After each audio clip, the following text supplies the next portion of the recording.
Saudara Ketua maupun anggota DPR MPR telah dilantik dan langsung bertugas. Selain pembentukan produk legislasi yang juga disorot adalah penambahan komisi di periode baru DPR ini.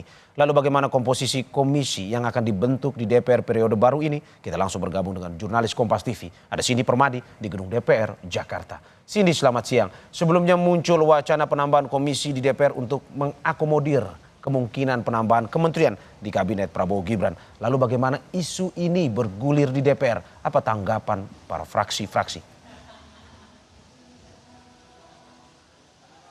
Ya Mario, kalau dari fraksi PDI Perjuangan dan Partai Amanat Nasional atau PAN disampaikan kalau akan ada penambahan fraksi dari sebelumnya di periode 2019-2024 yang ditetapkan ada 11 komisi, maka kabarnya di DPR RI periode 2024-2029 akan ditambah menjadi 13 fraksi. Yang kalau menurut PDIP dan PAN ini sudah direstui oleh semua fraksi di DPR RI. Memang penambahan jumlah komisi ini dibahas oleh DPR setelah adanya revisi Undang-Undang Kementerian Negara yang tidak lagi membatasi jumlah pos kementerian di 34 pos. Tapi berdasarkan atau menyesuaikan dengan kebutuhan presiden nantinya, yaitu adalah presiden terpilih Prabowo Subianto. Dan apalagi kita tahu sudah santer dikabarkan kalau Prabowo Subianto akan menambah jumlah pos menterinya di atas 40 kementerian, bahkan mencapai 44 kementerian. Sehingga penambahan ataupun juga penyesuaian jumlah komisi ini terus dibahas dan juga digodok oleh DPR RI. Tapi untuk jumlah pastinya 13 itu betul atau tidak, kemudian bermitra dengan siapa saja lembaganya, ini baru bisa diketahui ketika di rapat selanjutnya yang kabarnya atau diinformasikan akan dilaksanakan pada pertengahan Oktober 2024. Ketua DPR RI Puan Maharani sudah menyebutkan kalau sebenarnya penetapan komisi baru bisa dilakukan kalau DPR juga sudah mendapatkan kepastian soal peta komposisi kabinet Prabowo Subianto dan Gibran Rakabuming Raka nantinya. Tapi demi mengejar efektivitas kerja, Puan menargetkan kalau penetapan komisi atau alat kelengkapan DPR ini sudah bisa dilakukan sebelum pelantikan presiden dan wakil presiden terpilih, artinya sebelum tanggal 20 Oktober. Tujuannya adalah ketika nantinya presiden dan wakil presiden terpilih sudah dilantik, sudah resmi menjabat, maka komisi di DPR bisa langsung bekerja sesuai dengan tupoksinya masing-masing.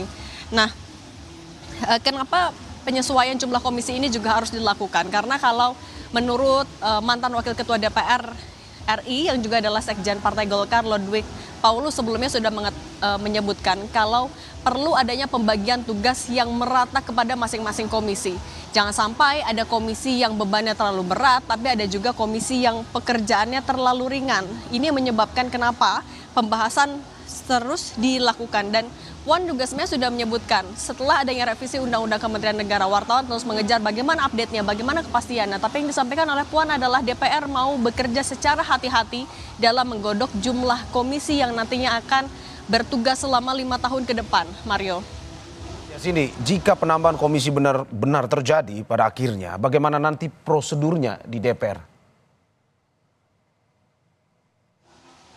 Ya Mario, kalau kita merujuk kepada Undang-Undang MD3, ini saya bacakan sedikit, kalau komisi dibentuk DPR dan merupakan alat kelengkapan yang bersifat tetap. Ini jadi alasan mengapa tadi Puan Maharani ingin dalam penggodokannya dilakukan secara hati-hati, menyesuaikan dengan jumlah pos kementerian dari Prabowo nantinya.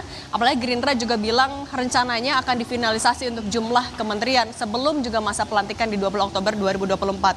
Nah nantinya Mario, komisi ditetapkan pada permulaan masa keanggotaan DPR dan permulaan tahun sidang.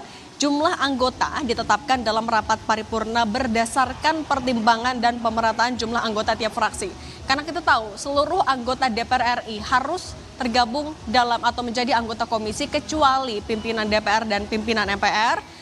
Kemudian nantinya setelah dibentuk komisi akan ada pemilihan pimpinan yang dilakukan secara kolektif kolegial. Artinya menurut atau berdasarkan musyawarah mufakat, dan kalau tidak tercapai keputusannya maka akan dilakukan berdasarkan suara terbanyak. Nantinya untuk jumlah ruang lingkup mitra kerja dari komisi termasuk pimpinannya akan ditetapkan berdasarkan keputusan DPR. Nah, apa yang kemudian dilakukan oleh DPR saat ini sebelum komisi ditetapkan oleh DPR yang informasinya sebelum tanggal 20.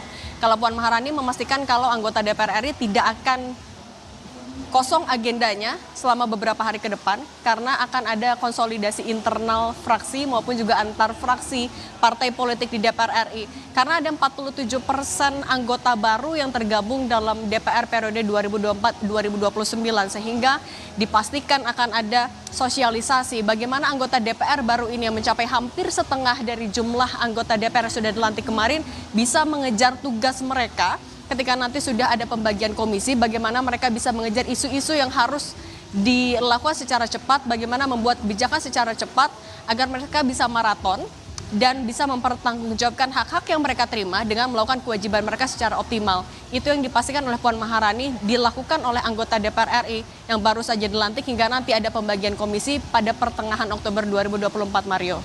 Ya, kita ikuti terus informasi utak-atik jumlah komisi di DPR. Terima kasih Cindy atas laporannya. Selamat bertugas kembali.